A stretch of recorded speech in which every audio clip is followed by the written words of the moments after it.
You're listening to the Classic Gamers Guild podcast. I let you ride the worm.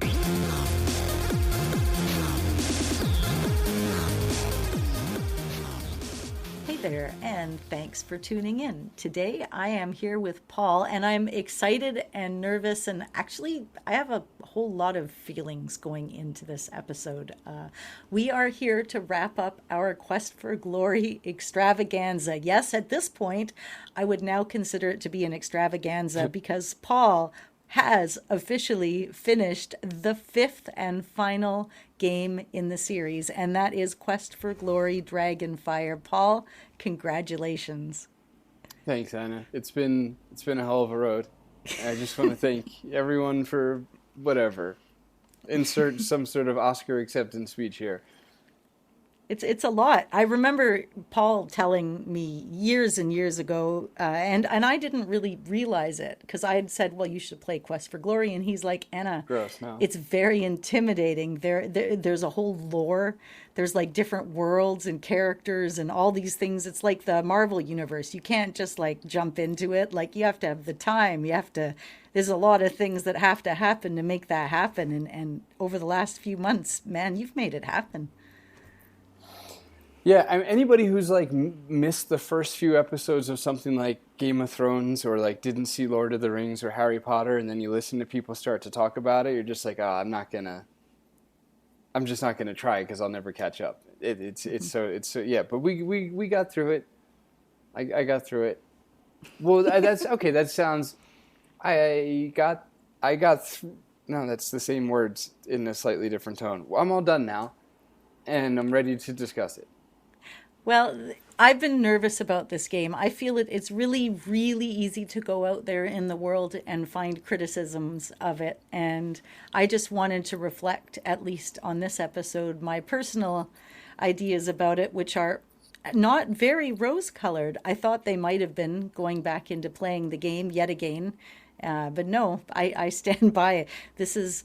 Although it has its issues in viewpoints, and maybe I wasn't as big a fan of the battle system, which we'll talk about later, it is a very cohesive game, and it is freaking big. I've been so confused as to how to lay out this episode, because outside of the politics and the locations, there's so many different what ifs and facets and character types and optional quests and not optional quests and things you can do and places you can go that it's almost hard to put it all together cohesively. And I admire the heck out of Laurie and Cole and their team for being able to do so in a game that is not just an adventure game, but also an adventure hybrid RPG with so many other gameplay elements wrapped up in this one game. I mean, it was big, right? Paul hasn't told me anything about what he thinks about this game, so I'm very excited. Yeah, evidently so too. Jeez Louise. I can see your tail wagging by the way you're speaking. It was a really big game, and it took forever to play. It took I don't know. I never count the hours, but what's about? I'm gonna guess closer to 20 hours than not. Yeah. For me to finish the game with a walkthrough. which actually ended up doing Paul wrong a little bit, but like in an inadvertent way that you wouldn't really think about. Hey. Mm-hmm. Right. Exactly. So, when we get there. Yeah. When we get to there, we should point out what everybody needs to do to avoid what happened to me. Right. Yeah, please do. Because part of it stemmed from something I learned about this game later on. But let's go back to the beginning. This game is set in a land called Silmaria, and essentially what precipitates everything is the king was assassinated. We have a regicide, and he knew that he was going to be assassinated. And the only way to choose a new king in this land is to have these rites. So it's tests of like strength and valor and mental capacity. And during those rites, you actually end up having to do things to help the town itself.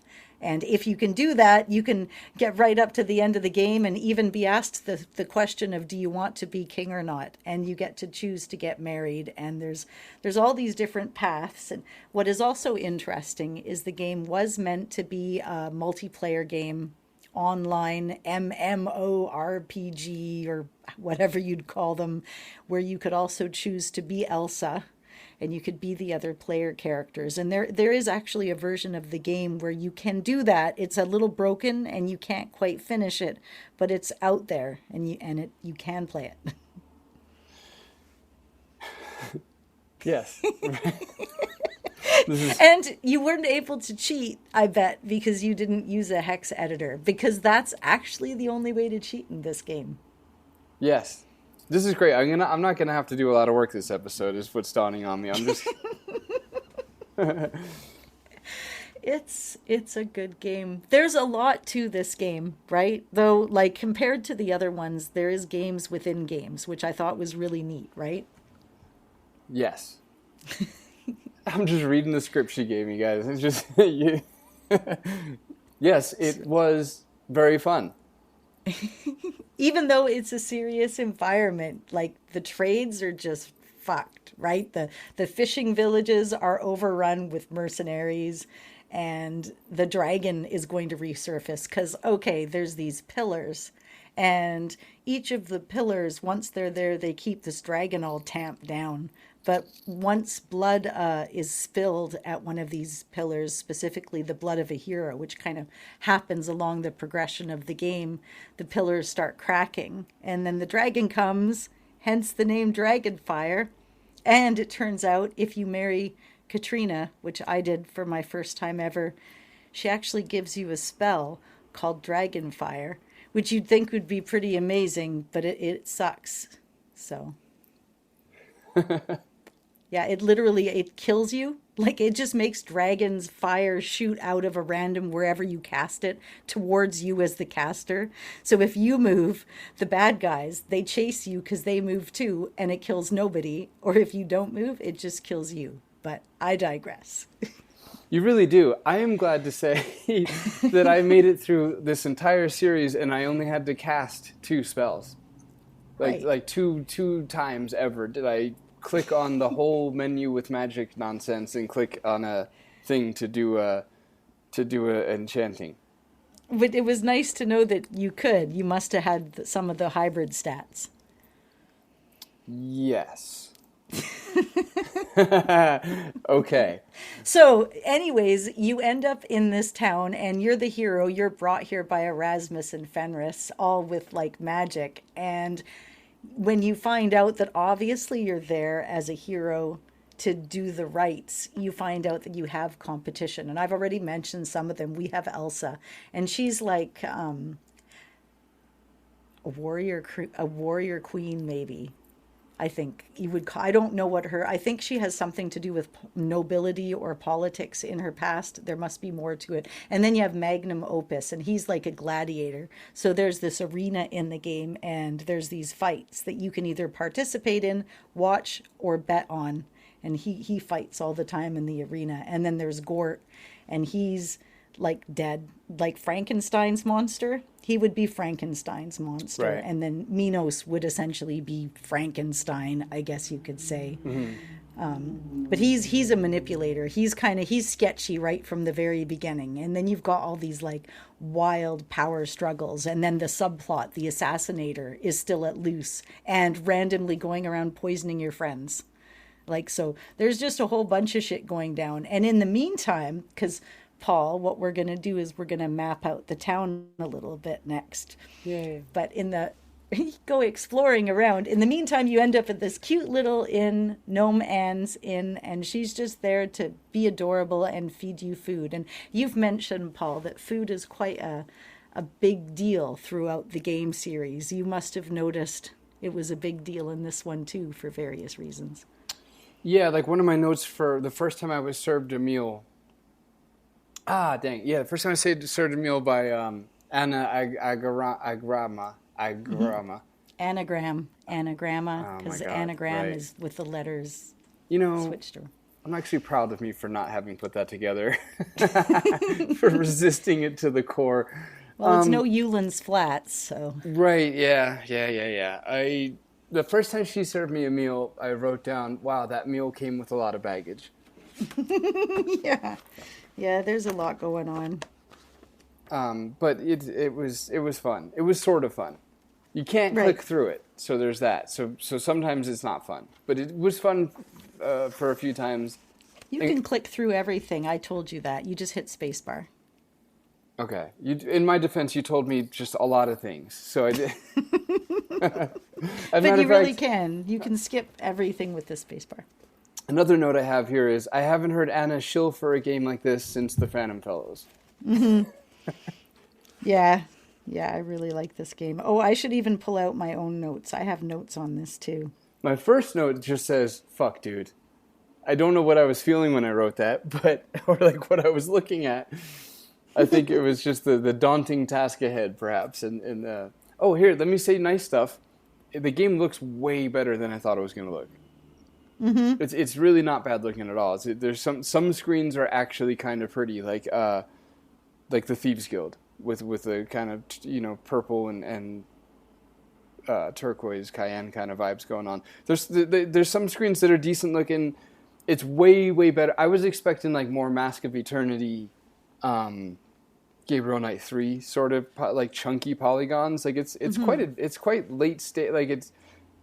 I didn't play Lara Croft. I can't say it looks like that. Right. Looks like what I imagined that to look like. I don't know. It's just yeah. It was a lot better looking than I thought it was. Yeah, it is a pretty game, and there are some very pretty scenes, and there's a lot to it. So when you get dropped in Silmaria, you're in, and for you in particular, Paul, because you're a thief, you had the Thieves Guild, and for the Thieves Guild, there was an interesting puzzle concept that I hadn't come across in any other game. What did you think of it? How did you find it different? Just how you have to match the character and the little hinges and the guy dances. So when I was a kid, I would draw the pictures of all of the figures in a circle, and then, and nowadays you would just take a photo. Right, exactly. My note for that was like, it's a great puzzle that the iPhone destroyed. Right. And it, so much so it becomes so redundant that I must have deleted like 64 photos all related to this puzzle. Actually, I didn't exaggerate enough. That's more. That's more accurate than anything else.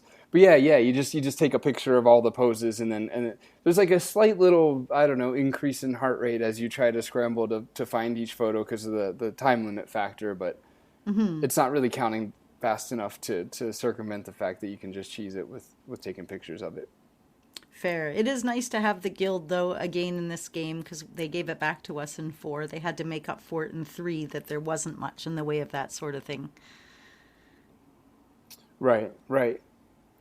And and then you get to go around and there's these little touches of previous characters that are from past games. So you've got Rakish's there, and Rakish's stand, his son's stand,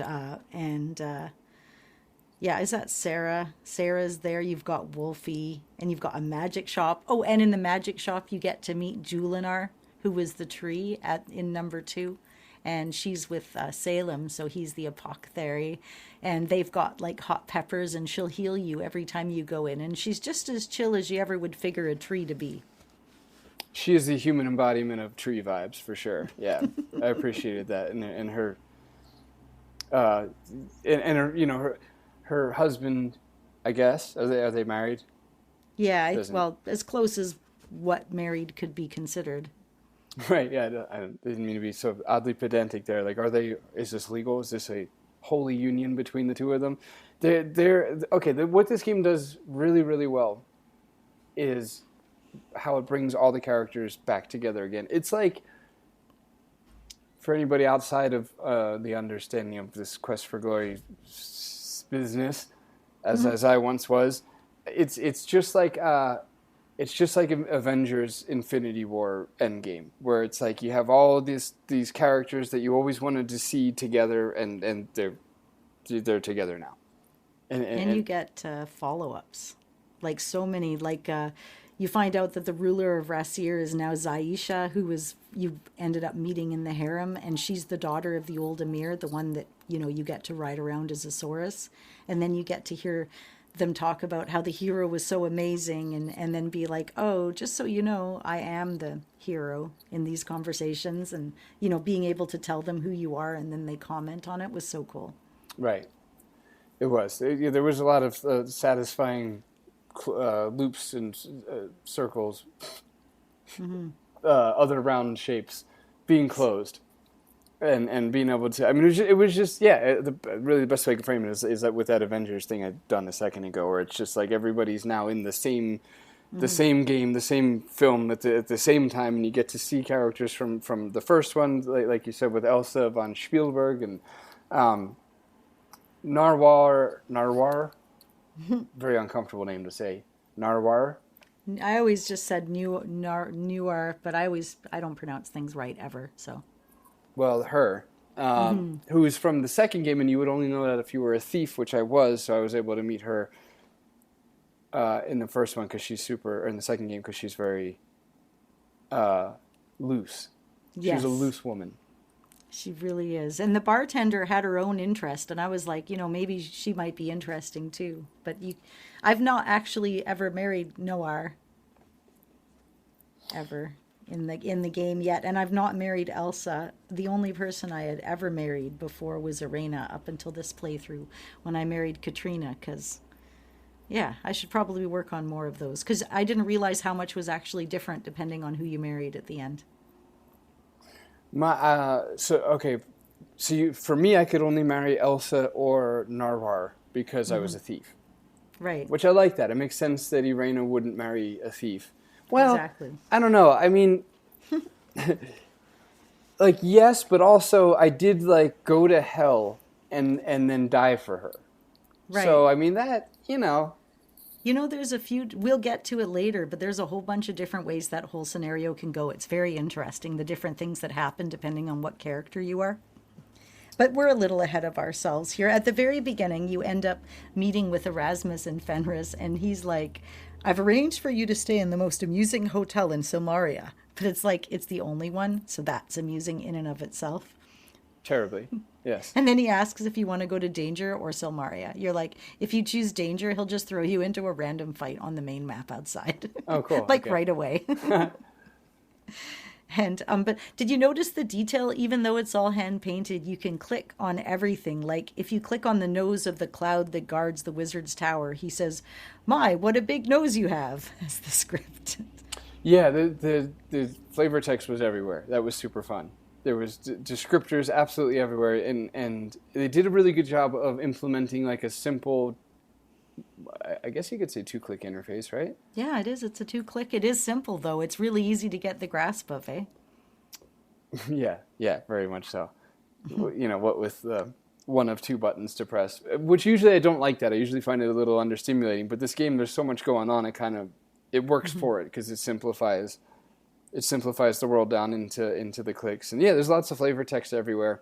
I take issue with your hand-painted comment a second ago. That might have just been out of habit, though. I mean, right? You didn't mean... Is there a part that's actually hand-painted? Because it's all 3D, right? It's all...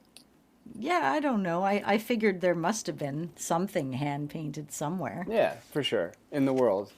Yeah. There's something hand-painted, for sure. Somewhere. Have to do further research. Hey, they've got lots of jokes too. If you try to visit the wizard, the cloud asks you questions, and he's like, "What is your name?" And you can say your name, or you can say King Arthur of Pendragon, Putain, or Sir Robin the Not So Brave, or Oh No, Not Again, which I'm pretty sure is a Douglas Adams reference because the pot of petunias said that when it was on its way down to the ground to smash. And then for what is your quest, he's like, to save Mario, to save money, to rule the world, or to find the perfect cup of tea. That's Arthur Dent in the Hitchhiker's Guide. And then to boldly go where no one has gone before is obviously, the Star Trek thing. And then what is the meaning of life? To great respect, wizards fulfill their every desire, 42. And then you're like, nice Hitchhiker's Guide reference again. So there's one of them in every single one of those answers. Very satisfying for me. Right. Very nice. I like that. I can't remember where. At some point in the last week or two, I took a stab at an answer to something. Okay, that's a nothing burger. Anyway, How much of the gnome, how much has she influenced you as a person? An anagram? Yeah. Interesting question. I mean, there's a lot of you in her. Yeah, well, it's funny, actually. Roberta and Jess, a number of years ago, wanted to do a mug and have my face superimposed onto an anagram. And at the time, I was newer in the community. I was embarrassed. I was like, oh, no, don't do it. But now I think it's like the greatest idea ever. So that kind of needs to happen. And it also shows you that no matter what happens behind the scenes in the kitchen, some dumbass is still going to eat your food, especially if they're hungry enough. I like the brief mention later that the cooks were from the circus. That was a good payoff because you're putting up with this bullshit for like the whole game. Yeah. Of these 2-3 chefs in the background that keep doing these like zany, really long, complicated, long-winded, almost, I don't know. It's like the verbal equivalent to a Rube Goldberg machine. Where like by the time, Good way to put it. By the time you figured out how dinner got ruined, and while you're eating the scraps, it was a nice payoff at the end of the game to find out that they were all from the circus. Like, nice. There's a few payoffs. You know what to me is fascinating? The fact that they included the skill of swimming just for one quest. You can even go so far as to practice swimming while you're waiting for the Atlantis quest. And it's such a complicated dynamic, I imagine, to have programmed just for that. Yes, this whole game is an impressive feat from a programming perspective because it's the kind of game you can only make with a decent sized team of people because there's so much to miss. Yeah, there's so much to miss, and that's a good sign of a really big team because you're not gonna futz around with things that the player won't see past a certain degree if you're doing it alone or with 2-3 people and I never needed to know how to swim, I don't think, because I got the amulet of can swim. Yeah, can breathe. But you can make yourself faster and more efficient. You know, when you go into Atlantis, I know you probably didn't as a thief, but you can actually go there and like kill everybody except for that main girl. Is that what you did? I didn't know what else to do. I couldn't find the fucking hidden passageway. Apparently when you go to Atlantis, you can you get this hint dropped by somebody else earlier in the game. And so my brain couldn't decide between prior and previous, so I'm just like, put earlier. Anyway, I knew the hint. I picked up on it. I was excited about it. I'm like, oh, this is a hint. Okay, and remember, when we get there, we got to swim into between the whatever. You should have come to me. I have a screenshot of exactly the place you need to go in. It's the second panel from the left. There's a secret passage into the throne room, like right there. Okay, this probably isn't fun for the listeners, but really quick, tell me, is that the one where you get spit out next to a white light? Because he kept saying, because I would go into it. It's on the left-hand side of the door. Literally, if you're looking at the front door to get into the castle, to the left of it, there's a turret. And on the turret, it's got these 3 carved out windows, and you can see the left-hand wall. It's darker. It's still on the outside. And then if you just go right next to this broken pillar, there's a second wall panel from the left, and you can pick the lock. All right, I lost you kind of a while ago on that, but when I went behind the door, he would go behind the building, and then he would get spit out next to the white light, and he would say something about the white light, and then that was it. Like he just wasn't. Yeah, I don't know. So anyway, I killed everyone. Right, and then she's just like, stop. And then I just find that hilarious because she's like, thank you for bringing peace, and I'm glad you have the purest motives. And she brings up peace and nobody getting hurt like 4 freaking times. You're like, dude, yeah, they're all dead. Nope, never. Yeah. They're all. I killed your king. No, all of these people are dead now. But you're welcome for the peace treaty.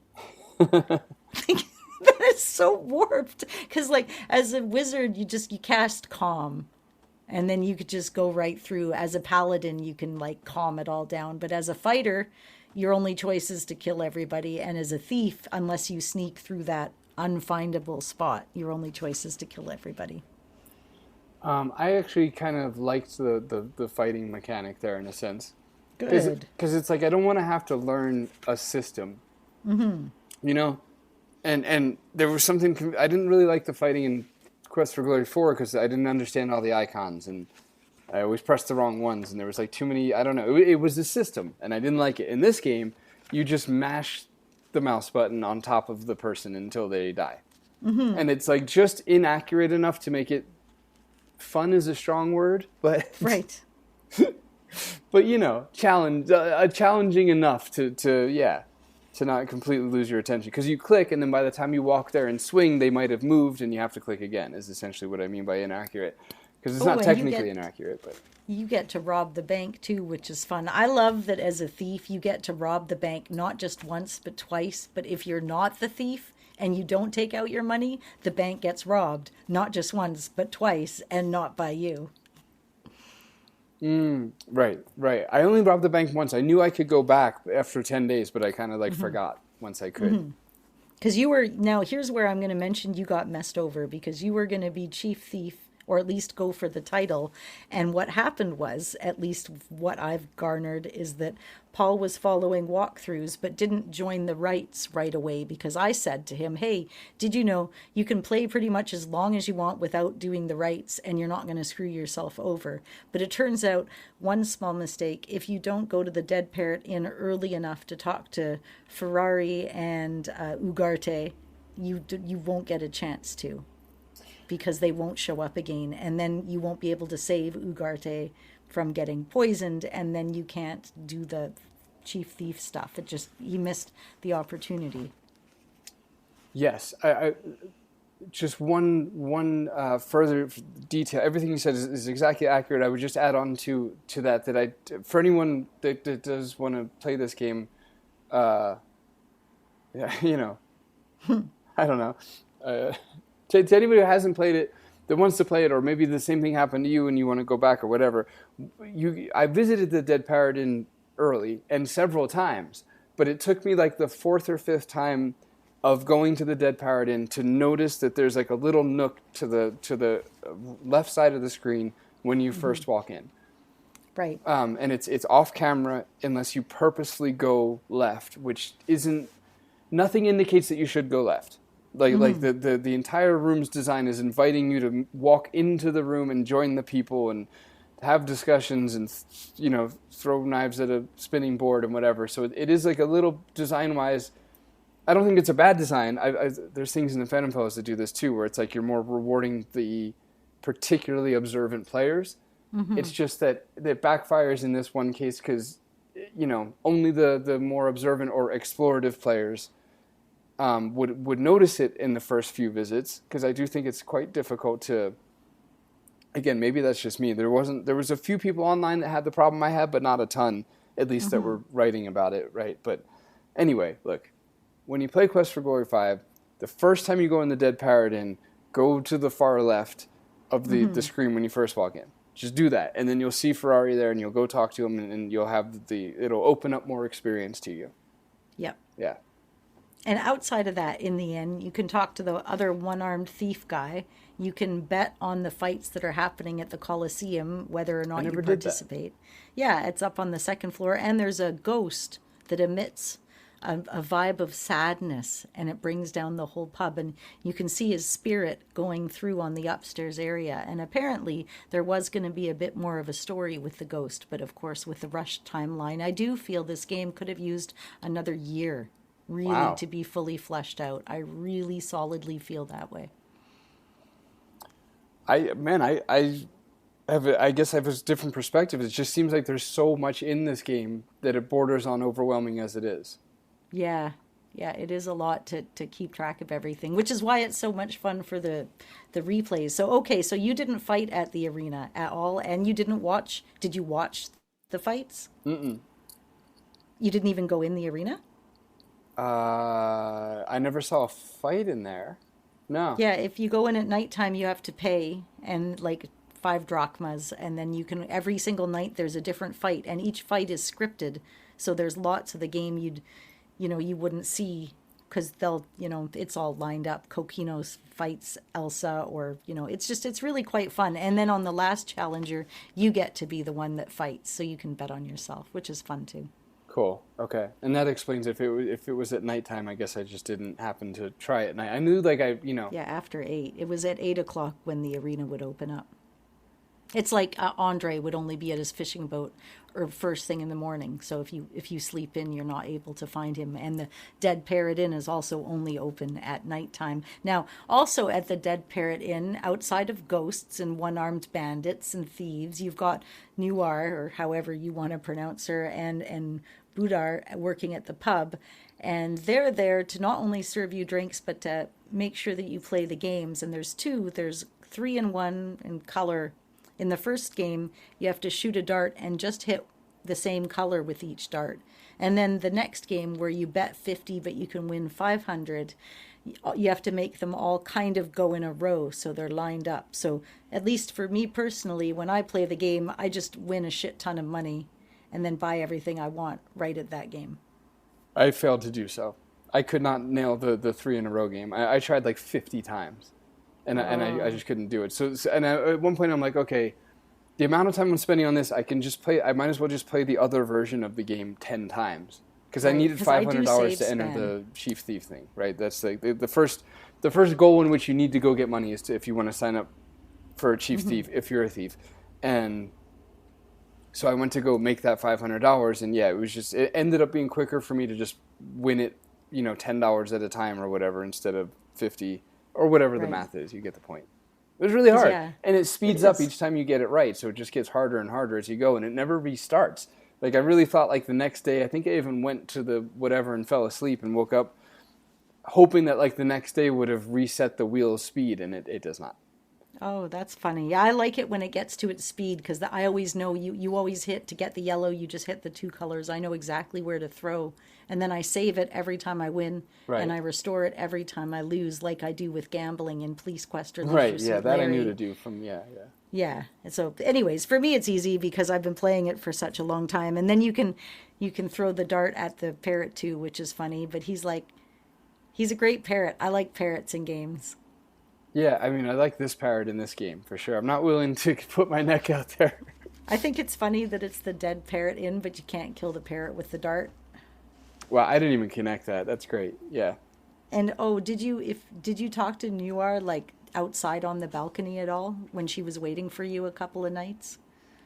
Yeah, because of the marriage situation. Are we talking about the marriage part now, or do you want to say? Are you saving that for a certain? No, I was just curious if you did see her out there. I'm just kind of curious what stuff you saw and what stuff you missed. But we're going to actually very briefly kind of go down a storyline. This is how big this freaking game is. I'm still like telling you about the locations. Yeah, okay. I'm getting flashbacks of how it felt when I started this game. Like, oh yeah, there's a lot to, okay. Like, because you couldn't figure out how to leave the town. You kept going to Science Island and being like, that area, and being like, I've left out the gate. Where the hell am I supposed to go? And where's a Pegasus? And where's a Kata? You wanted the Kata's basket that she had lost. And, you got to find the honeycomb. And I'm like, oh yeah, you got to go out the gate next to Gnome Anne's Inn. Because otherwise, if you're going to Science Island, which is a bit of a walk. Now, there is no fast travel, but you can make it so you run everywhere. But to get from, say, the Dead Parrot Inn all the way over to Science Island is a bit of a journey. Yeah, I mean, there's a lot of walking in this game. Yeah. That's a bit much. Maybe they could have... At one point, I was even thinking that the Gnome Inn that we're staying at, like, if only that was on the right side of the screen. Like, there's just so much extra screen to walk from the bridge even to there, and it's like you're just constantly... There's lots of redundant things that maybe should have been, like, skipped after you do it a few times kind of thing. Like a lot of games do, where, like, I don't know, clicking on your hotel room door automatically puts you downstairs. Something like that. Like, those, like, little things like that might have been nice, because it's like, I probably had to exit my room and go downstairs like 100 times during the gameplay, and it's just like the little animations, like all that stuff can start to feel like odd. But yeah, there's a lot of walking.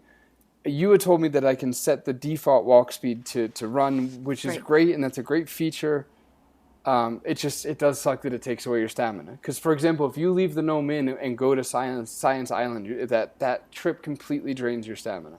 Yeah, you need to rest or take a stamina potion once you get your Pegasus feather going on. Right. And in the game's defense, once you get the feather and once you're, I don't know, more or less halfway through the game. By that point, you have enough money to where you don't have to worry about money again.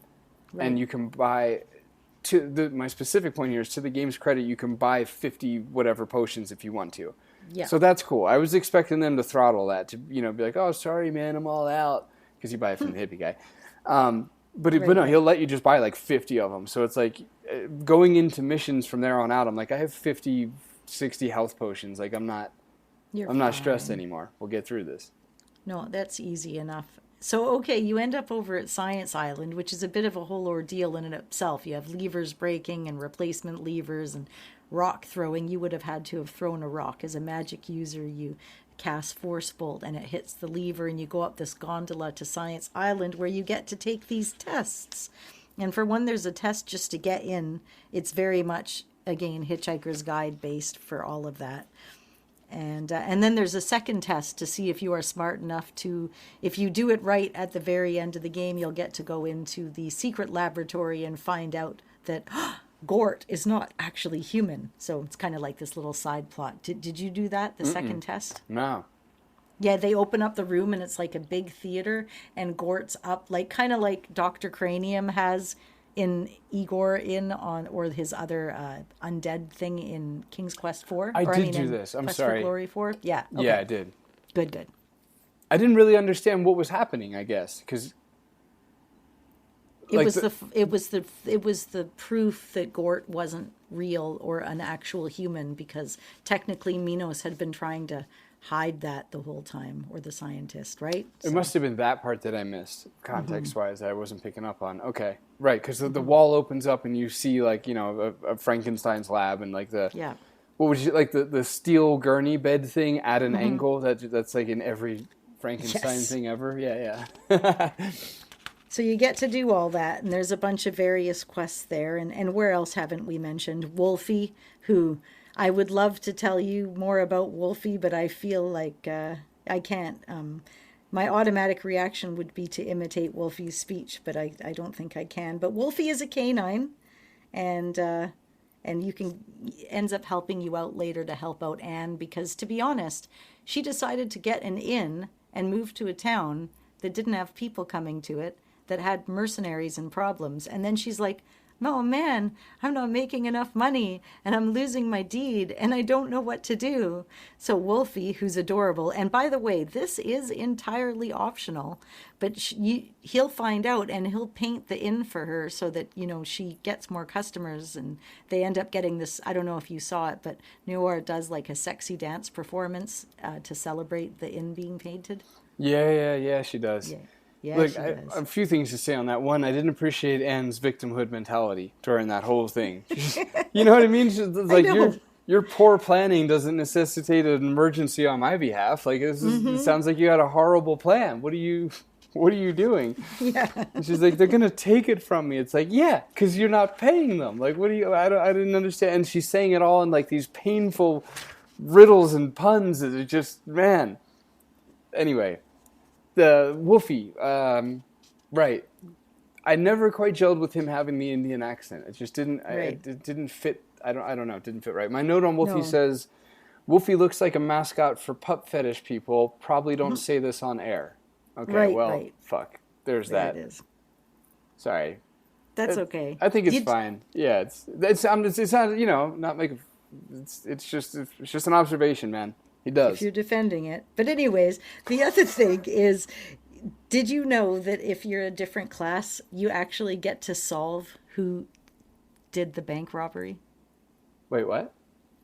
Did you know that if you're not a thief class and the bank gets robberied, that you have to solve it and figure out who robbed the bank? Isn't that interesting? That is interesting. Right. It's such a weird juxtaposition. This whole series, it's been really weird being a thief. Mm-hmm. Like, in hindsight, I'm not sure. Like, obviously, they had to stick with it because you literally import and export characters for each game. But I don't know. There was a lot of times where, like, if I wanted to be annoyingly pedantic or nerdy about it, I could just be like, it kind of took me out of it a little bit, because it's like you're trying to believe that you're like a hero and you're doing the good things. Mm-hmm. But then you like rob the bank blind, like everybody of all their money, and then like you go in the next day and manipulate the banker some more as he like cries about like his reputation in business, and like you did it, and it's just it's a little weird. Like I'm not sure I understand the overall model of it just really clashes, I guess. Being like it's like you have like this the shadow part of you is completely rogue. Has splintered off and fractured from your personality, and you can't control him as he goes around town pickpocketing and robbing everybody, while the rest of the game praises you as being the hero they needed. It's very weird. It's funny because if you're a fighter, say, and you do a bunch of dishonorable deeds, you can actually lose honor points and not be allowed to be a paladin. Right. So only as a thief is it acceptable, and I've always enjoyed the ambiguity. Like, I mean. I was a bit of a kleptomaniac when I was a teenager. Maybe when I was a child, too. I'd like to blame the game, but I think I started stealing gum a little when I was like 5 years old. But it certainly, like, it's not that it gave me permission, but it did make me realize that, hey, I'm not such a bad guy just because I steal a t-shirt from Mariposa. And I mean, okay, goodness, I stopped when I was like 14. It was like a childhood phase when I was hanging out with this girl, right? But I do think that the game did give me just that little bit of permission to say, you know what, this is okay. I'm still a hero. All right, first of all, 5 to 14 is more than a phase. It's a decade. Well, it was once when I was 5, and then a few times when I was 14. There was no in between those. Also of all, that is, I don't think the game meant to give you that message. That doesn't sound Lori and Corey approved. No, but I mean, in the first game, you rob the little old lady's house and the sheriff's house. Yeah, Later, you rob a little old man blind. in the fourth game. It's always the not that he needed the money. Wow, there's that 14-year-old in you speaking. Well, he just was like, he went off with Anna. What was I gonna do for him? Oh my God. So once you actually leave this town, it's an overhead map, much like Quest for Glory 3, and the time does move quickly, and it's the same in conversation. When you're talking to people, time doesn't pause. So say you're having a conversation with somebody, and then you go to the bathroom, and then you grab yourself a snack, and you sit back down, and it's like the next day, and your hero is tired and hungry. That's why. Yeah. I remember at least one point in the game having a conversation that was stressing me out because I needed to get somewhere by you know what I mean? It was like that's what it was. Talking to them was turning the game into nighttime, and I had other stuff in the market to do. Right.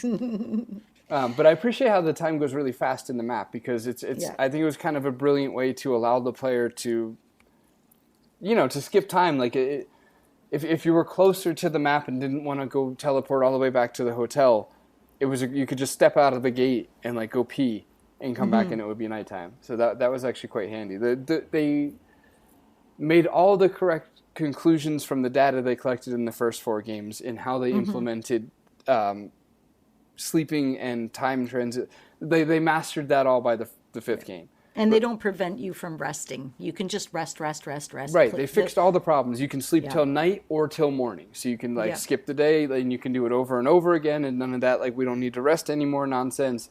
No. They just stepped out of your way, and they're like, here, do whatever you want sleep-wise.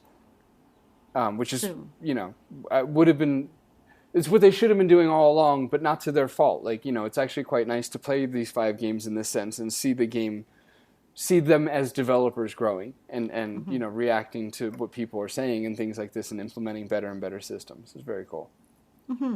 It is. Oh, and the other thing I didn't mention was, of course, the famous adventures. So if you think back to the very first Quest for Glory game, you have just graduated from the famous Adventurers Correspondence course.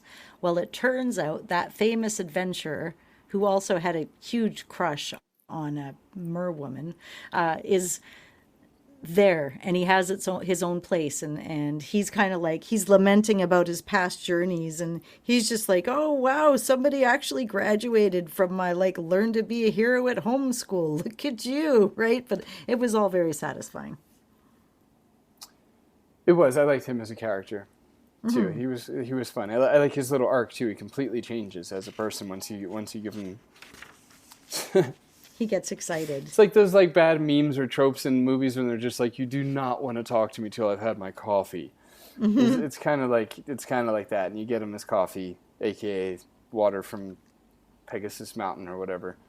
Which is another place. If you go up to the north of the map, there's Pegasus Mountain, and it's a challenge to climb. They don't let you just like climb up the damn thing. You have to like, as a thief, you have to like use your rope and grapnel. As a magic user, you have to fly up there, and as a fighter, you have to do this sort of complicated log and stone thing, which you could have done probably too as a thief. I'm not sure which way you did it. I use the grapnel. Yeah, that's what I figured. It was hard for me to get up the mountain to get the screen to transition the first few times. Isn't that that is a bit of a buggy spot? It really is. Okay. Yeah. Oh, the only other buggy thing that I noticed is something about trying to enter the adventurer's building in the morning. Like if you try to click on the door before because he doesn't open till 9, which I don't know why I found weird. It just really felt like it should have been 8, but he doesn't open till 9. And if you're clicking on the door at like 7:50 or 8:50 or whatever, it won't open. It'll say he's sleeping. But then if it turns 9 and you click and you start clicking it again, he walks away from like a few feet away from the door and just stands there. Yeah. It's just like a weird little bug, and then eventually, if you click it a few more times, he'll go in. But in the game's defense, I mean, it's doing a lot, and that was the only thing I could find. Right. So after you've gone to all of these places and you decide you've done all the things you want to do, you go to the bank, whether it's been robbed or not, and you pay 1,000 drachmas to join the rites. And the very first rite, now this is another part of the game I find absolutely fascinating, because you can choose to liberate Naxos and just do your thing. You have to get this little sigil thing, and or you can literally free every town, which I think you ended up doing even as a thief, right? And it takes it away from every other character. So instead of each of you liberating a town and you getting there first to win, you just say, y'all are so slow. You liberate every single one of their towns, and then you go back and you're like the supreme ruler, and the story reflects that.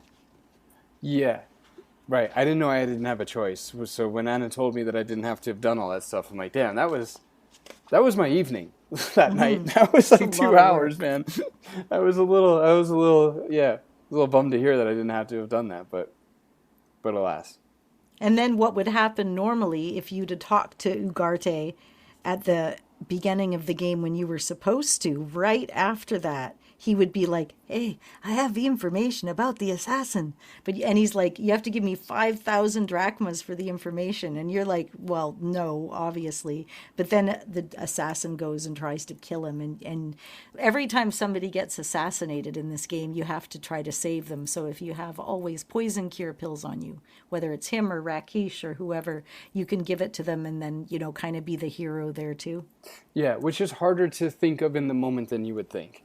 It's one of those things when you read it or you're told it, like, yeah, of course, somebody's dying, I'll give them the medicine I have. But like when it's happening, you're just like, I don't know what to click. I will say that the Urugati getting jumped is what you won't see to the listeners going back 20 minutes in this episode when I was like, you got to go see Ferrari right away in the Dead Parrot Inn. If you don't do that, then for some reason this doesn't trigger. Yeah. It just doesn't. And then from there on out, Ugarte disappears from the game, except for in mention when it comes to the Thieves Guild. I don't think this is a buggy part. I think this was like it almost feels like a patch, like something they fixed. Like I still don't think it was like in the ideal initial design was supposed to happen. I think they realized that it wasn't happening and smoothed some things out, but it's like at the cost of like a little chunk of the story. Like you don't really get to see Ugarte anymore. You do have to see... No, you don't have to see him, but you can see Ferrari later to get the deed for Anna's, which that was another little just note I had, is that you can satisfy Ferrari by giving for the deed for Anne. You can either give him the bird, not like that. That wasn't... That's so old school, like a 70s way of saying it. Give him the bird, man. He flipped me the bird. You can give him the blackbird statue for the deed, or you can give him something else for the deed. I forgot what it is. but I gave him both, and he doesn't recognize that he already gave you the deed. So you get it again, but not in inventory. Right, that's kind of funny. Yeah. Just a little funny thing. Because, yeah, after that, you end up at your next right. So you have to catch a boat out instead of just going to one of those little towns. And you've got to go to Sifnos for the rite of conquest. And this one's kind of a tricky one. You have to go to this tiny little island. And I always found this one tricky because the wizard that's going around shooting the spells at you is really hard to manage if you need to kill him and you don't have your own magic. It actually, the wizard here that keeps shooting at you from the upper risers reminds me of, do you ever play Super Mario World? And in one of the castles, you have to climb up these cages as Mario or Luigi. And there's this stupid wizard that will shoot these magical, colorful sort of symbols at you. He's got a little hat on and a little gown, and he'll pop up from all angles, kind of like Iggy the cloud guy would, and just kill you over and over. So the wizard in this level kind of reminded me of him. Dude, I'm starting to think I have an aversion to wizards. I'm seeing a pattern. Wizards seem to be involved in all the things I don't watch. Like I skipped out on Lord of the Rings and Potter, and okay, maybe I don't have like a long list running here, but I'm just seeing Game of Thrones. Is there a wizard in that? There's probably a wizard in that. It's like these things. As soon as I hear there's a wizard in it, I think part of me loses a little bit of interest. Right, and I'm usually like that when things get grand and epic, and if Game of Thrones, things like that doesn't appeal to me, although I made myself watch Game of Thrones, the first episode, 6 times in a row. And then after that, I got interested enough into the characters, and there was enough like full-on nudity that kept me interested enough long enough till the story started to kick in. And then they chilled out on the gratuitous nudity and let the rest of it go. And that's when you swiftly lost interest. Well, I think that's how I ruined Monkey Island for myself. The nudity? No. By playing the beginning part of it like 6 times. Right. And then I kept trying to force myself to play it on the iPad back in the day. And anyway, whatever. Okay. So sorry. yeah, you go to this fortress and you fight General Claudius, and he's really tricky. Like as a wizard, I just kind of kept hitting him with frostbite and then lightning balls and stuff, and then I guess technically I could use dazzle if I wanted to keep the soldiers away. But when you do kill him, you get an augment spell if you're the wizard. Okay. Yeah, but after that, you get his stuff. You get this like magic axe, which is great because you can go kick butt with it and all this other stuff. And then you go home, and then it turns out, you were the one that won that, obviously. So after you're done that, you think you'd get a break as a hero, but no, now you have to randomly go battle a Hydra, which is kind of fun because it ends up being a group effort. Like the whole fight with the Hydra becomes more of an interactive tale because you can't do it by yourself. Yeah. Yeah, I had a really good time actually with this part. It was like the right amount of like a little intense, and a little bit of strategy was involved, I guess you could say. Yeah, because if you stand too close to the Hydra, he starts spewing poison or whatever at you, venom, and so you have to coordinate yourself, and it's a good like adventure game version of action. Because it's not action, but it's like required movements to get through it without dying, and yeah, like you said, you kind of tag team with Elsa. I don't know if that's optional or not, but how I had done it, Elsa shows up, and I guess where the options start is once she gets there, right? There's branching options as far as you can assign her the task of cutting it, and you the task of cauterizing it. Cauterizing it? Cauterizing it, yeah. Is that a Canadian accent, cauterizing? That's just how we say it, because when you cauterize a wound, that's the word we would use. Okay. I still think it's the Canadian way of saying it, but that's... It's all right. It's just you have to say it with a little bit of maple syrup in your mouth, so you're like, cauterize. Cauterizing. I don't know, that's like New Hampshire. I don't know why. All right, well, anyway. Yeah, but yeah, you do a cut and slice and then a cauterize because otherwise it's going to keep growing back. So that's kind of and there's a few times in the game where it does that, where that you have a few different options you can do, and you can kind of bark orders to the people around you and they kind of listen, which is a little different because in the previous game you had to click talk on yourself to tell people things about yourself, but in this game they've streamlined that as well. Are we sure it's not corduroys? Wait, corduroys is like a pants you wear. Yeah, no, it's corduroys. Cauterize. Okay. Yeah, it's just cauterize.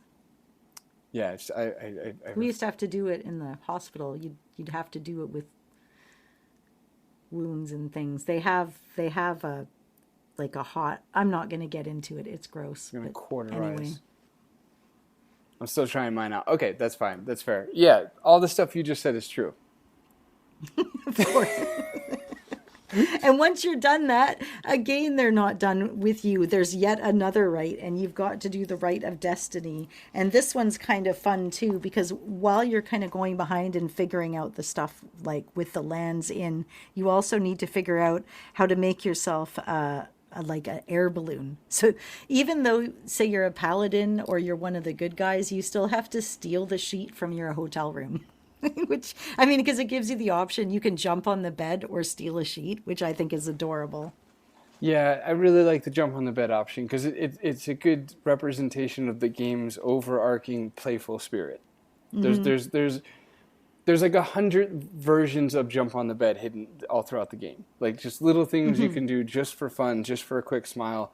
And the game's Quest for Glory has always done that well. Like back in the parser days, you could say thank you, and the player would be like, "Oh my God, you're welcome." Like it was, it was just so nice to. These little things are accounted for, and it makes the world feel really alive and really big. And there's that whole side of this experience with Quest for Glory is the charming side, where it's like I deeply appreciate them, and it's something I try to do dev-wise, to put in just these little things that aren't really necessary, and they're only rewarding the people that are particularly explorative. But it's there, and this game does. I guess what I always all the Quest for Glory games, maybe especially the fifth one, do that thing that I always say, which is, reward exploration. I think it's like the I don't know, cornerstone you could say of like adventure game development as far as the type of adventure game that I like anyway, which is there's lots to uncover and lots to explore, and if you are exploring, the game should be rewarding you and taking you by surprise every now and then with things like jump on the bed, and that's what these games do really good. Well, Glory and Corey's whole philosophy with this game is, and with all of their games, is the game should be invisible. You're just immersed in the world, and I think they did a really good job of it. It is such a big world, and I'd actually like to take a minute just to note the soundtrack in this game is phenomenal. It was done by Chance Thomas, who also did, he did Police Quest SWAT, but he also did like Avatar, the game, Dota 2, Lord of the Rings, and I think, what was it I mentioned to you? He actually did a couple of TV shows like The Bachelorette or Pawn Stars. Right. But the whole soundtrack is fire. I listened to it for just absolutely no reason. When James was away, he was visiting his family a while ago. I had that soundtrack on repeat over and over and over. And the reason I'm bringing this up now is I really, really love the music that happens in the Dryad Glade in the Rite of Destiny, where you get the magic staff. The magic wood is actually what it's called. But you get to do this dance, and I gave an image of it to Paul when he finished the game as a congratulations. But you start dancing, and these lights fly up around you, and the music is just so pretty and uplifting. But then all of a sudden it comes in, and it gets like these bells come in, and it's almost like gypsy-like, but it's dark and mysterious. And the music in this game is the very first time there was a full real instrumental orchestral soundtrack to a game in this way for a main soundtrack. And you can actually buy the soundtrack CD separately, or it came with some versions of the game. So like, even if you don't play this game, pop the soundtrack on YouTube, just look it up and have a listen. It's goddamn good, just on its own. It's a great choice. If you have the game physically, the CD is probably a bin and queue format, which means if you put it in your drive, it'll just it'll give you the audio nice and clean, and you could rip it from there, grab it from there. It's not ripping in the legal sense because you own it. No. Whatever. What was I going to say? The hero dances suspiciously well in that scene, by the way, that you sent me. He has a lot of practice, doesn't he? Though it's really good. He dances like theater kid good. Mm-hmm. There's yeah. He is feeling the emotion. Yes, of this. it's running through his hips. Yeah, it's quite amazing. I like that scene, and I could play that scene over and over and over and over again. But you had to take your balloon there, and it was like this whole quest where you take the sheet and you have to take beeswax and you have to get all these different concoctions together and find your way into an upper room and then what did you think of? I guess you would have had a hint, but you actually have to figure out how to make it fly in the right coordinates and stuff too later on. So I found a map online somewhere that was like, for a slightly higher resolution and detail, like telling you where the specific things were. Mm-hmm. But I don't remember needing coordinates. Yeah, just for making it fly. When it comes down that thing, you had to set specific coordinates for it. Yeah, I do remember that. Right. Yeah, I'm not it was sure a how I little got bit of through a it. pain in the butt. Yeah. Yeah, that was almost like tuning your gun in Police Quest 2 sort of thing. It was just like that. Yeah. Yeah, exactly.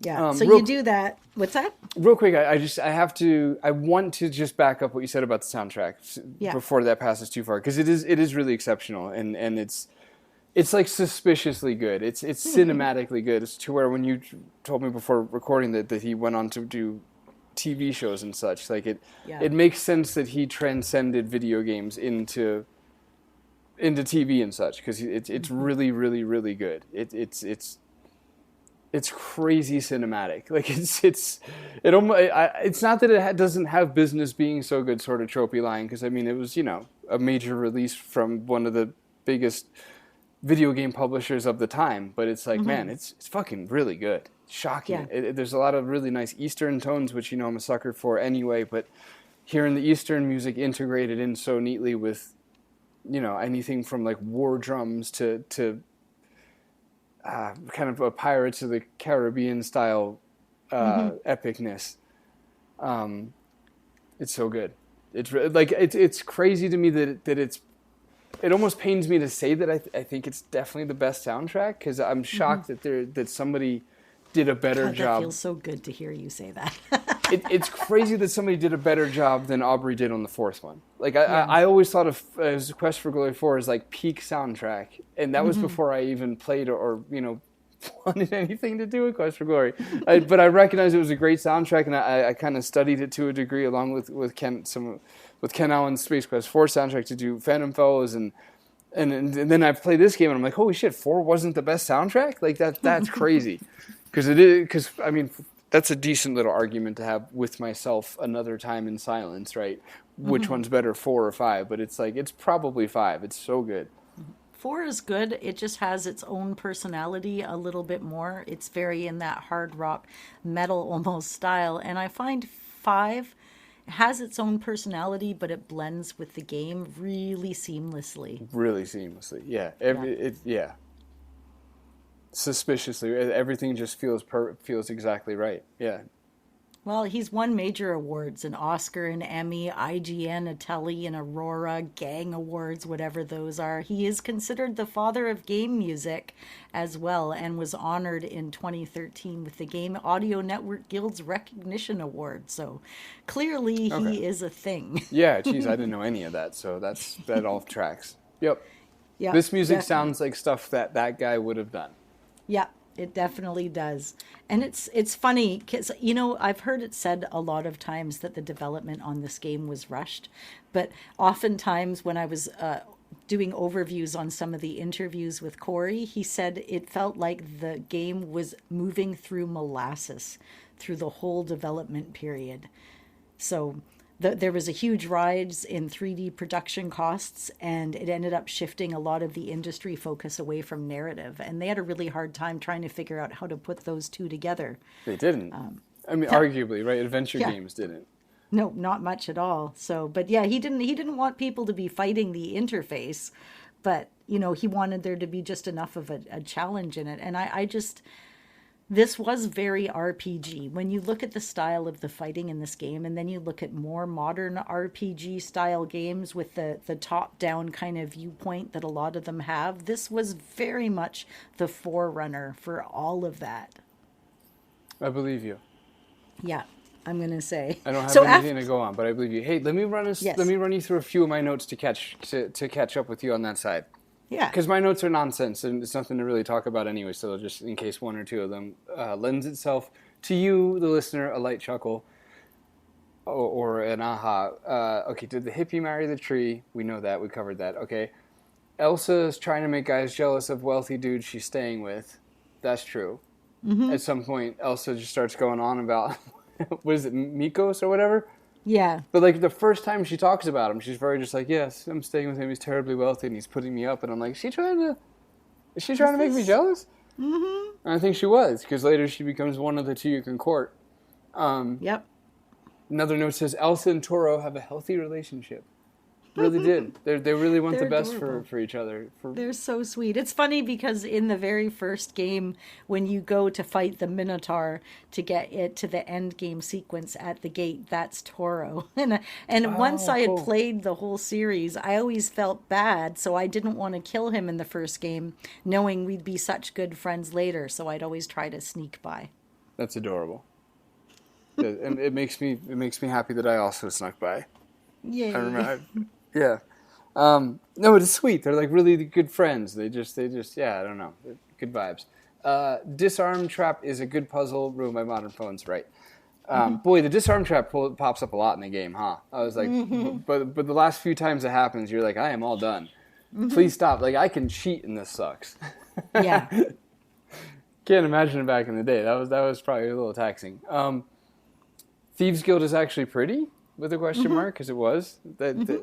Because, okay, we had talked about how other players have so I forgot who. Somebody else had given you the notion. So it's like, hey, after you played a couple screens, you kind of forget about the art and you just play the game. You don't even notice the graphics. And I think I divert there. I don't think I do that. I think it would be nice if I could or did, but I can't help but like study each room to a degree or Exactly. I mean, that makes it sound more astute than it is. I think I'm just judging each room. That's not true, because I'm trying to look for like what works, and I don't know. I'm particularly aesthetically sensitive. I know that about myself, so there's that. But so I wasn't able to let it go. But the plus side to that is then you get to rooms like the Thieves Guild and you can stop and be like, hey, this looks way better than it probably even should for the era. Like, it was really pretty and well done, and some of the 3D is really good. It is. Did you learn to blackjack people? Did you try it? Yes, I did. I did pickpocket once and got arrested immediately, and and that was the only time I tried that. And then because you really, once you hit that halfway mark, at some point you just don't need money anymore. No, it's true. But isn't that cool that there's the dynamic that you can take the blackjack and like actually literally pickpocket the townsfolk? That's amazing to me. Yeah. There's a cognitive sort of dissonance thing going on there. I'm telling you, it's a little weird. You're trying to convince yourself that you're this hero, but you can also just like sneak up behind innocent people and knock them unconscious and take all of their money. Ooh, did you like it? Isn't it neat how when you go across the bridge and you're at where the fruit stand is and you're at where Julinar's place is, the healer's place, if you keep walking past the healer's door, you can go up on the deck and then up and around and back over to where Wolfie is. I've always been quite impressed with that part of the map. Mm-hmm. I appreciated that too. Yeah, I knew you would have noticed. Yay. Yeah, I did. I definitely appreciated the way you could get around. They're making little shortcuts and it made it less painful. I didn't mean to finish it there at the last second. Made it less painful. Made it less having to walk much stuff. Okay, hold on. Notes. Thieves Guild is actually pretty right. We did that. Not strong enough to move a boulder. That's a dialogue line you see a lot in this game. Right. Because as you're clicking along the screen, you often will click on a rock, and then you get a witty little. Yep. Yeah. Fun little, like, what was Baba Yaga's favorite type of handwriting? Cursive. Right. Yeah. that Yeah. was in the game. It's in Man. my notes too. That's how good it was. That's how memorable it was for you. Jesus Christ. I put random notes. I like how the girls in these games are having fun. It's very female written in an organic way. Yeah. Which is true. And one example, and this is a sexual example, but still, it's Narwhal says, like, I always had a thing for men with big swords.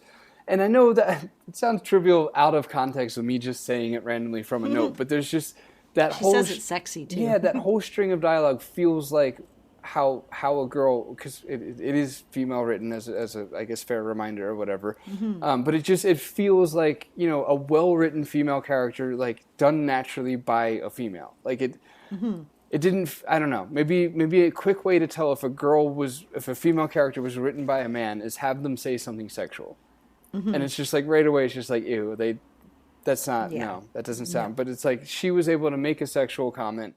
And it feels like, you know, something I've heard a girl say before or something, like with a tee-hee. And the whole game is like that, which is nice. So, yeah. Damn, I don't know if this is a typo or spell check, but no, it's not. Orestes, is that his name? That's his name, the one-arm guy. Thank you. His voice actor really gets the role and always reads in the right context. He was so good. He was. His accent was perfect. You could just really get to know him. I liked him. Whenever you barter with him, he says, like, you're robbing me blind. But then at the end, he'll be like, you got it. Like, it's just like, I don't know, it has the most wholesome, like, he gets the emotion he's supposed to convey. It's so good. It was really exceptional voice acting. Speaking of bartering, there is a whole bartering system in this game. So everything you buy, you can keep offering. And you just end up knowing what their line is that they say when they, like Salim is like, I'm sorry, I just can't go lower than that. And then, you know, so what I'll do is, let's say the item's 100, I'll offer 50, and then they'll offer 85, and then I'll offer 51, 52, until they get to whatever their lowest number is, and then I'll give them that amount. So that's how I barter. Nice. Well played. I think I did more or less the same. Yeah, it just makes sense. It's kind of a nice little system, and it's also very satisfying, especially like some of them will let you barter more than others. So that was kind of fun. Okay, so yeah, then you go to the Rite of Courage, and this one is the one where I believe you get to go to hell,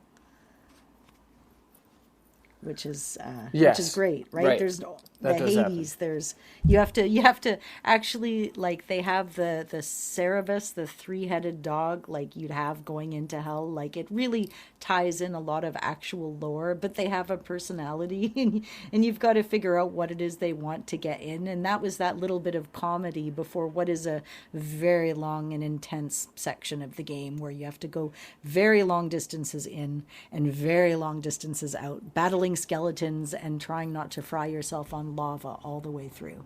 Yeah, this is a good example of like a 3-hour chunk of the game for sure. Yeah, because I pretty much played it in 2 to 3 hour chunks, and this was a whole session. It was getting through hell. Yeah, it was hell, right? Huh? Yeah. Huh? Fucking... Okay. All right. That was good. But yeah, so you have to go to the river Styx, and there's like a whirlpool, and you pour the stuff in it, and you talk to the dogs, and you end up getting into hell, pizza notwithstanding, and, you know, chocolates and things. It's quite adorable.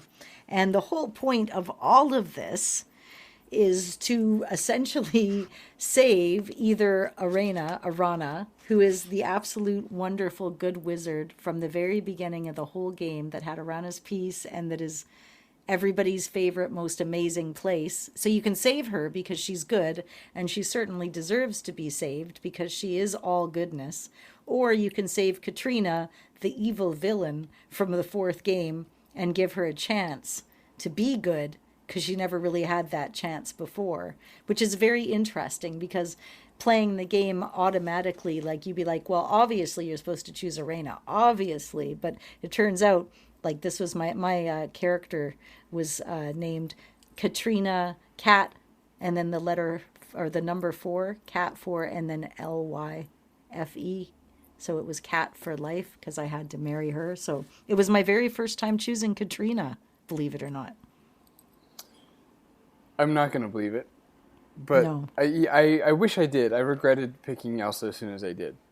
Because she was all like, she's different. Katrina's actually kind of badass. But if you go to Arena, you have to go on to Limnos Island. And then Katrina's island, Zonte's island. So depending on which girl you pick, like Arena makes this like beautiful, whimsical wonderland. And Katrina creates this like dark and foreboding kind of place. But also, Katrina's super cautious. You got to see this girl like 10 freaking times.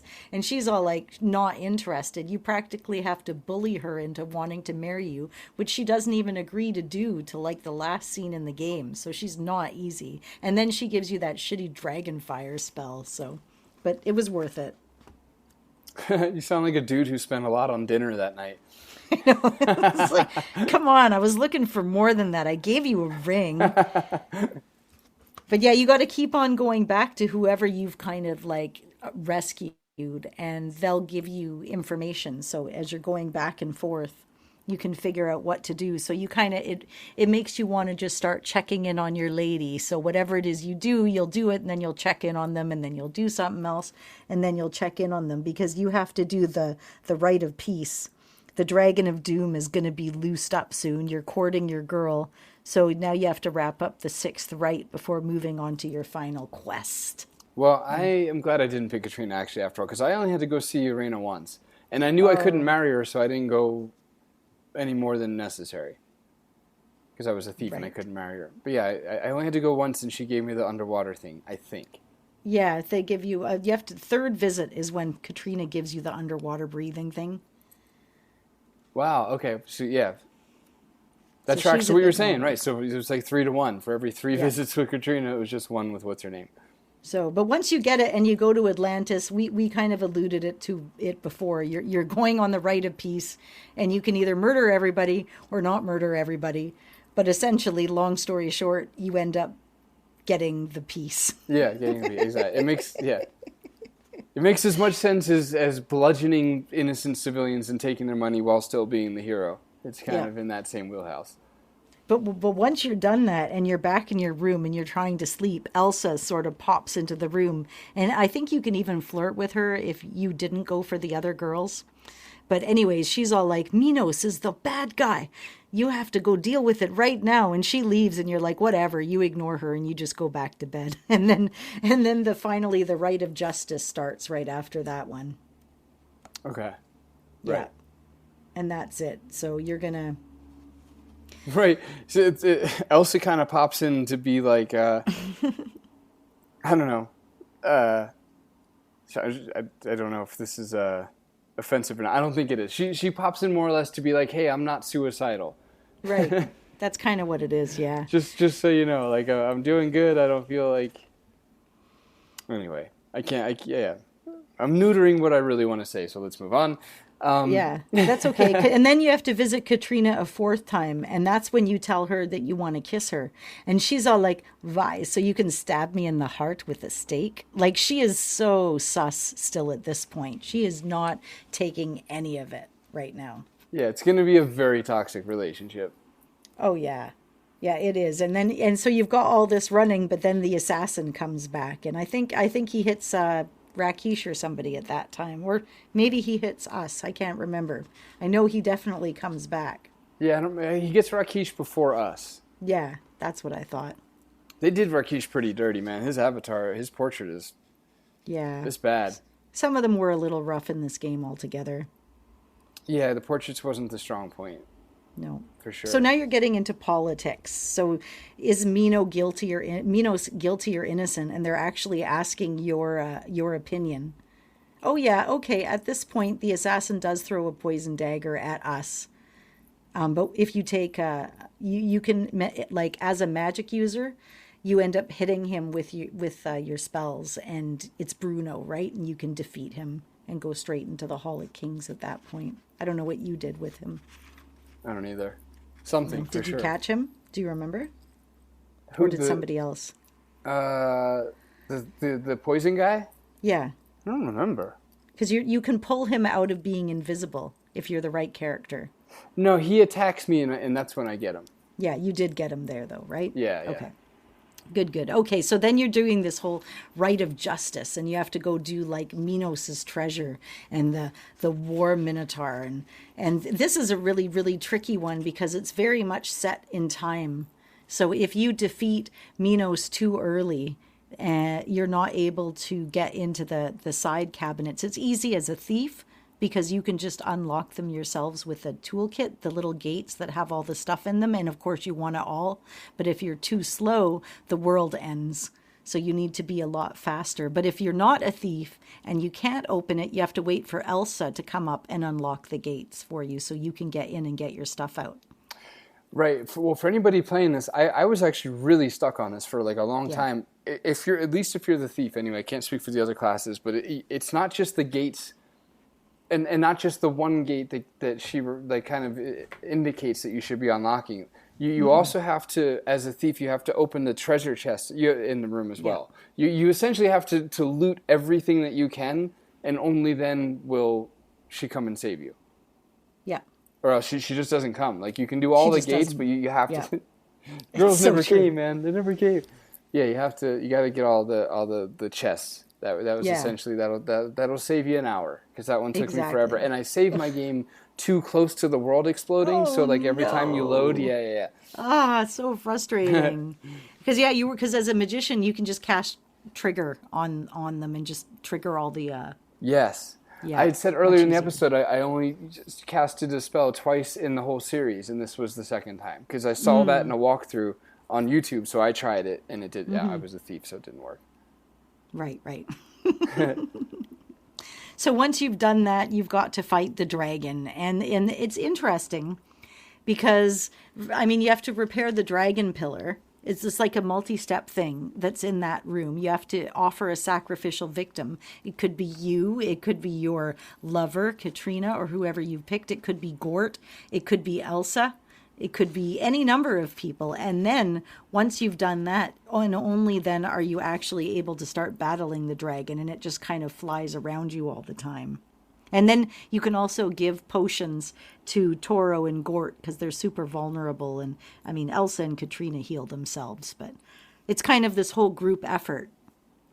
I think that was really well programmed, and a quick I guess overarching compliment I'd like to pay to the dev team on this is that they struck the balances perfectly in this game.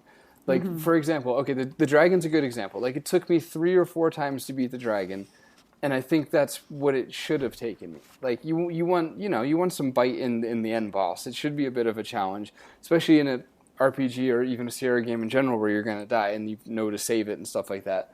I mean, I think the game also does autosave before major events like this one anyway. But point is like, it should. Striking the right balance isn't you beat the dragon on the first try. It's like, you beat it on like the 3rd or 4th, like right before you're frustrated. So you get maximum dopamine payoff. And they completely nailed the balance of that, where it takes, a little bit of time to figure out a few better ways of doing it next time sort of thing.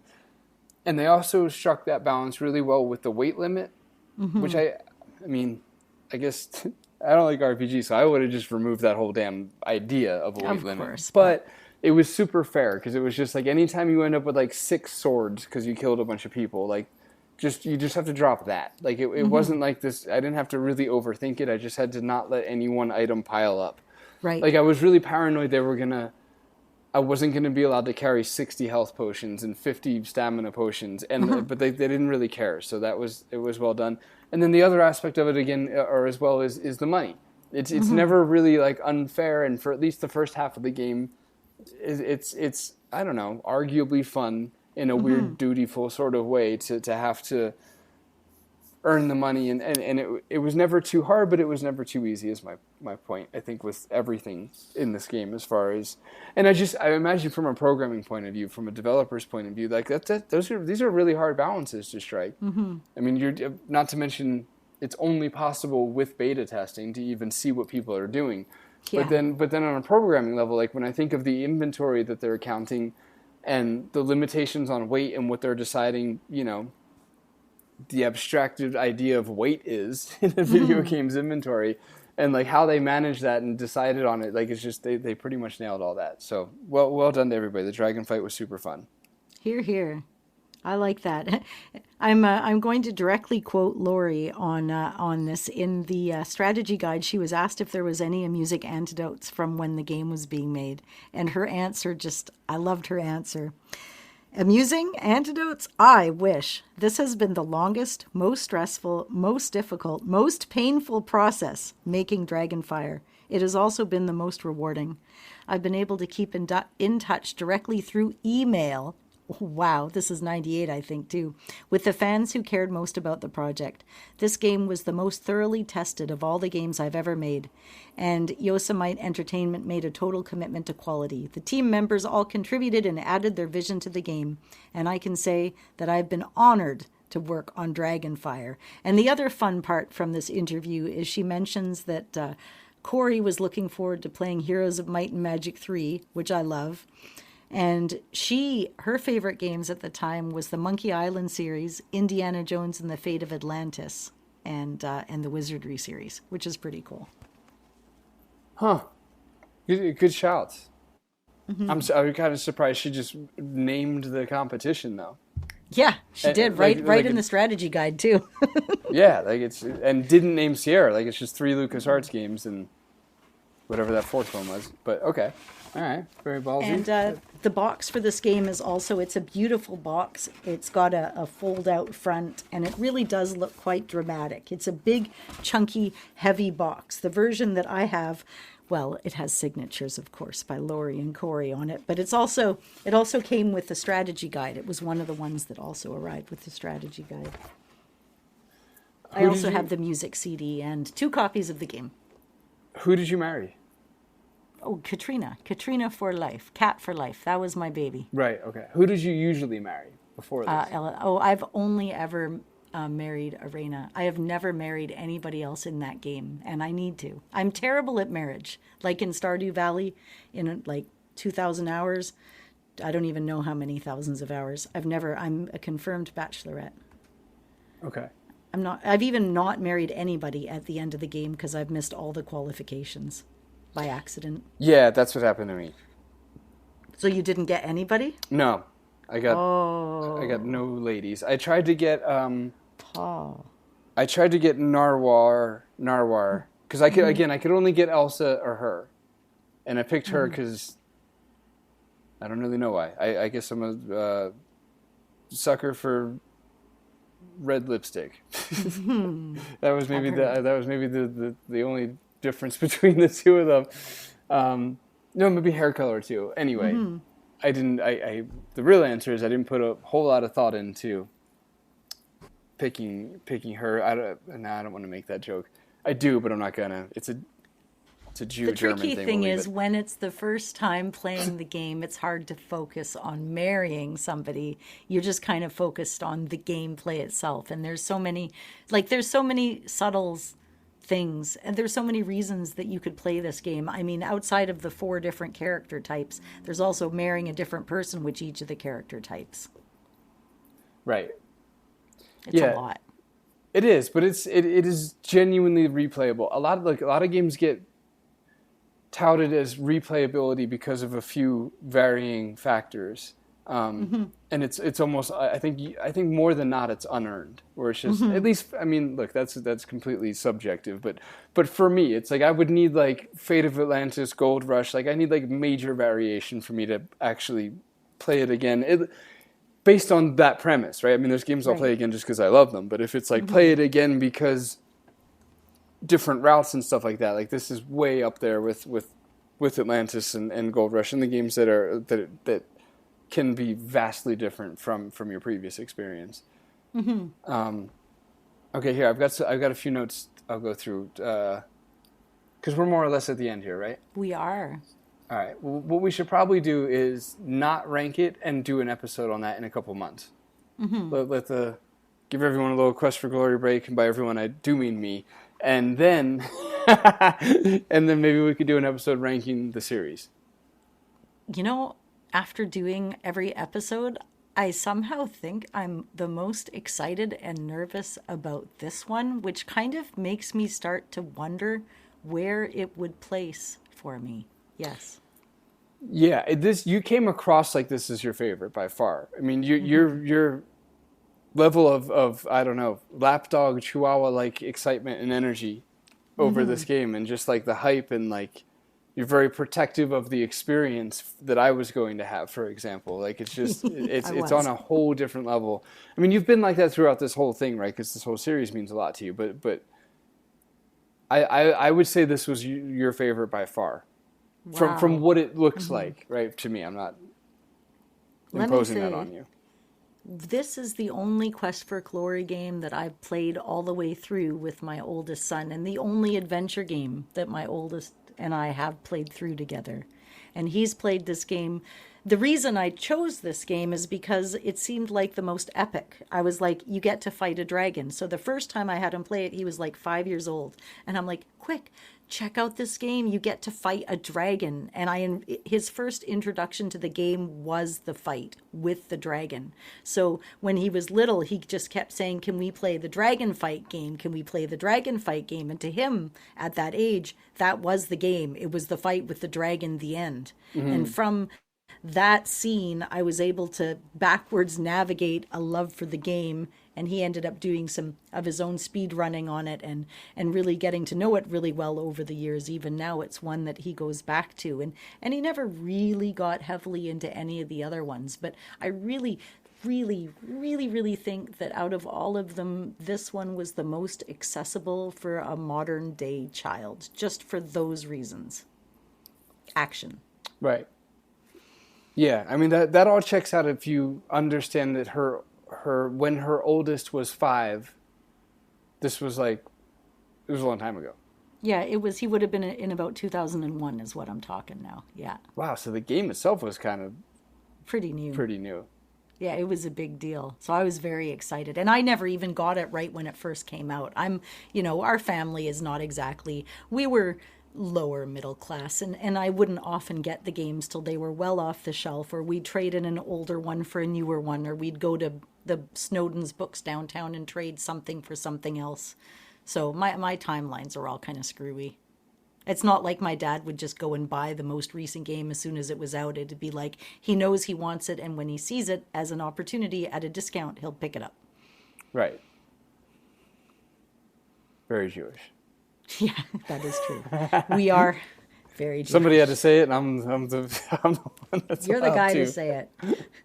So, yeah, final thoughts then for me would be, I think I like this game a lot, and I think I'm protective of it because it's far and few between. I hear people talking about the goodness of it. Mostly I hear people complaining about it and chucking it into the same bag as Mask of Eternity, King's Quest VIII, and I see it online all the time. Just since we've been doing these episodes, people are saying, oh, I played the first 4. Oh, I played the first 4. And I'm like, if you really truly want to finish this series, I believe that you need to play them all so that my image can be complete. And again, I've said this on an episode before, I'll put it out there again. This is what I imagine. It is the end of the series, and you've got your paladin and your wizard and your thief and your fighter, and they're all sitting on a floppy disk labeled imports, and their legs are hanging off the side, and the floppy disk is floating in the air all by itself, and they're dangling their feet, one on each side, and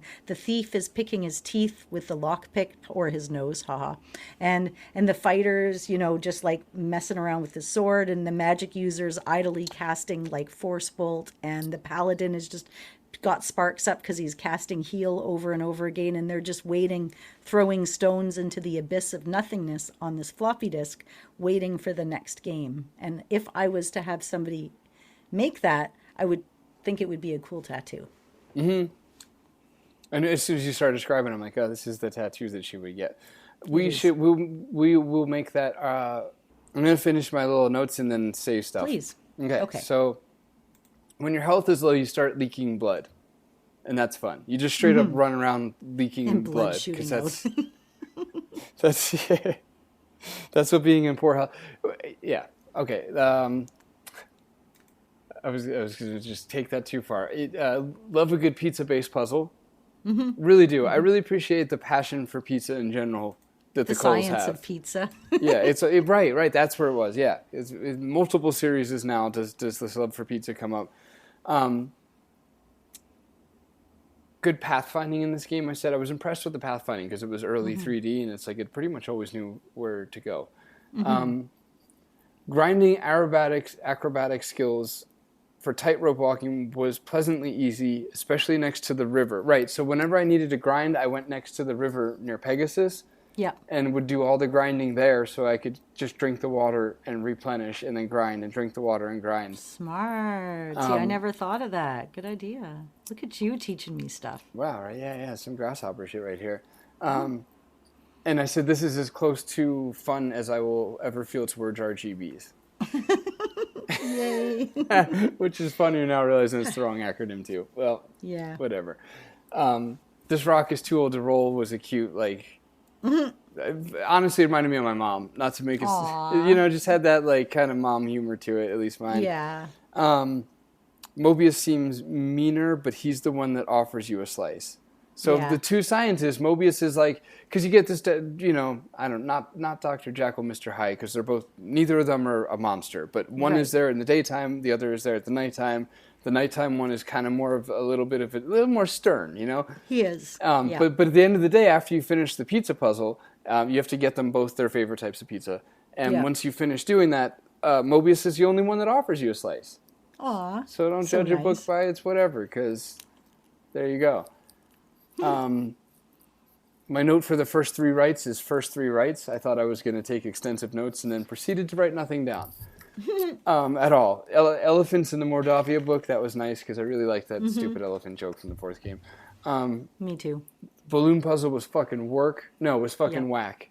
Balloon puzzle was whack. It was both, yeah. Dryad's music beautiful. Dryad's animation horrifying. We are told to voluntarily face the dragon and win, and I love that. Anybody's played my game or whatever. That's a thing in this household, and I just sat back and extracted the idea that hey, what this game is essentially telling you to do is exactly that. So that's cool. Gave half my life for that girl. I just sound bitter there. I'm not really sure why I wrote that down. Gave half my life for that woman. I guess Irena, right, because in the next note is I like how Irena wouldn't marry a thief, but then again, we did go to hell and die for her, so... Yeah. And that's all I got. That's my notes. I know Paul called me in a panic. Well, messaged me, and was like, oh my God, what do I got to do? Do I got to sacrifice myself for Irena? I'm like, yes, it's okay. Let it go, man. Let it go. It's all right, man. It's all right. I was like, I haven't saved this in a while, and I just walked through hell. It takes forever to walk through hell. And then you got to walk back out after. Yeah, you do. All those freaking skeletons everywhere and shit. Yeah. I don't know if it's because I had skill dialed down or I was a thief, but I will say that I didn't have to fight many of them. Right. No, that's good. Yeah. It does have the skill sort of slider, and it's got the detail slider and all that in the menus. I think that's about it. I feel like we've covered the series thoroughly. I feel very satisfied. I was, as I said, on pins and needles and a little bit nervous. I didn't want to misrepresent this game, but maybe if one of the 3 people that listen to this podcast are intrigued to give it a try, I would be very happy. So feel free to let us know when you send a message that you did go ahead and do that. Unless you tried it and hated it, then you don't have to tell me. It's okay. You can tell Paul. You can. For all the skeptical bastards out there, it's actually a pretty good time. Like you more or less all know how I felt going into the whole series, and then how I felt with 5 coming up specifically, and talks about like the graphics and things like that. It's not very hard to look at.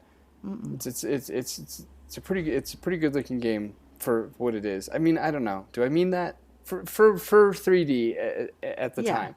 Maybe just for 3D in general, actually. Because you know what? It doesn't look that much different than, like, Hero U, for example. Like, obviously, the modern games have lighting and atmosphere.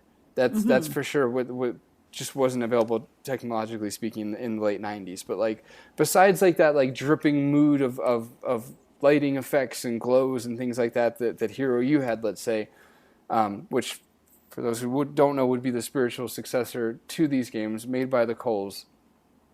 They didn't have the license for Quest for Glory, right? So they had to name it something else. And anyway, that's where it loses ground. But as far as like 3D models, okay, then the portraits too. The portraits are atrocious. But the avatar, sorry, the sprite, the buildings, like they all look like pretty damn good. Like they don't look. I don't know. What am I trying to say? The way that 3D looked in 2012 is more or less what this game looks like. Yeah. Yeah, I would agree. I would agree. And that it's a really good time. We will save rankings and comparative thoughts till we do an episode about it, because why not? Look, we cover classic games, and so you run out of subjects. So when we find something like ranking a series, like we should probably hold tight onto that. So I'm not gonna rank it, but I'm gonna say we will rank it one day, the series, and that if you're skeptical about this game, it's for sure not the worst Quest for Glory. But you won't know which one is the worst until you listen to our episode where we compare them. So Yes. that will be in the future. In the meantime, hey, Patreoners, look what we've accomplished. We just got Paul to play the whole Quest for Glory series. And I want to thank you for helping us be motivated and have the ability to get there. Mark, Brian, Mick, Tim, Gareth, Chapman, Christopher, Yanis, you guys have all really helped with that. So thank you so much for being a part of the True Believer tier. You can message us, mail@classicgamersguild.com or don'tdoamurder@gmail.com. All these choices, don't worry, we'll whittle them down eventually. Otherwise, we're on Facebook, we're a page, we're a group, the Classic Gamers Guild. Answer the 3 questions and we will most likely let you in if you have the word Sierra in there somewhere. And you can find us on Twitter at The Phantom Fellows and at Classic Gamers Guild. We are also on Mastodon, same name, Blue Sky, same name, and any other socials. You just type it into the Googles and there we are. It's true. It's all true. Are we done? Really? We didn't have to trip over what email to use and stuff like that, or? Nope, it's all done. Nice. Well done. All right, don't do a murder.